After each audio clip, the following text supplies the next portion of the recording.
This is Mark and SelectButton here. We are with Dan Edelman and Tom Happ. They are together working on Axiom Verge, excuse me, sorry.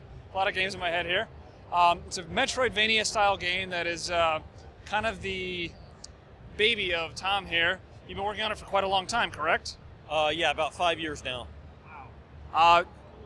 What has taken, what's been the big piece of it that you've been working on for the last 5 years? What's really kept you going on it? So for me, it was really just a hobby in the beginning. So for a good 4 of those years, I just worked on this in after hours, on the weekends, whenever I could get a spare moment. And I didn't really think of it as a job or as the thing I needed to depend on for the future. So I think that kept me going a lot longer than it would have if I had quit my full-time job and just tried to do this and was angsting constantly. But luckily for me, after I worked on it about 4 years and was simultaneously trying to shop it around to publishers and platform holders and that kind of thing, I eventually got picked up by Sony's Pub Fund.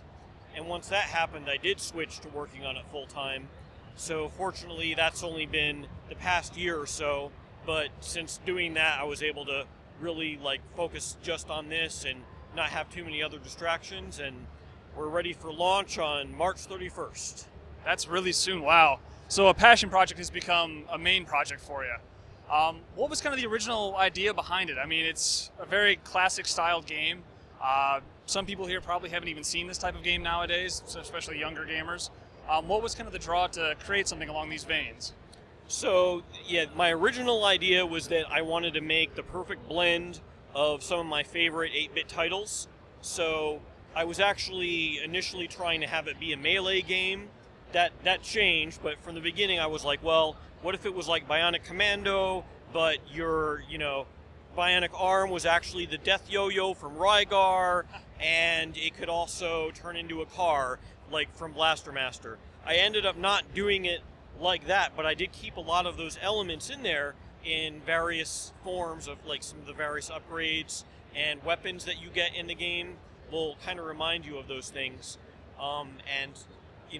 Concurrently with that, the visuals of the game started to blend more and more into the Metroid look, and that was just because I really liked the kind of blocky way of telegraphing your environment and how each type of block will probably have a different behavior and possibly have some kind of hidden item, lurking behind it. So, that's how it ended up not looking like what I originally thought, but still in that same vein and, just kind of organically morphing into what it has become. I think it works very well myself. It's 8-bit wonders, in my opinion. So on that same vein, though, with the 8-bit, what all are you releasing this on? I know we have the PlayStation, PS4, I believe, correct? What else? Yeah, so at launch it's on PS4, so that's the March 31st date. Unless you're in Europe, then it's April 1st. The Vita is coming sometime later, indeterminate, just because we're waiting on the monogame library to be ported. So, sometime when we find out around the time Towerfall comes out, we'll be using the same engine. So, probably that's when you'll know that, hey, we're working on it. The PC version will be early May. We haven't nailed a specific date, but something like that. And then other platforms, it's it's up in the air basically. We do have plans to do other platforms, but we're not ready to talk about it yet, and we don't know when they would happen anyway if we did. Oh, no worries there. I mean, hopefully we can expand it to everything you guys can possibly get it on. About right now, how long is the game overall? So I've seen it take anywhere from 7 to 30 hours. Yeah, so for me, I was actually lucky enough to be the first playtester on it, and I played through the whole game. It took me about 14 or 15 hours.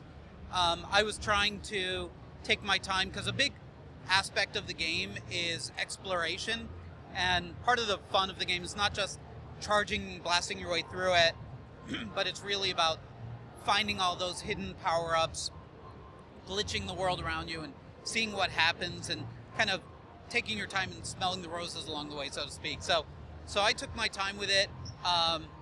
Later on, when I've played through it probably about 5 times now, Now my time is generally around 10 hours, but we know there's one person at Sony. So I should also say, when I did the 15-hour run, 15-hour run, I got to about 80% of all the items in the game.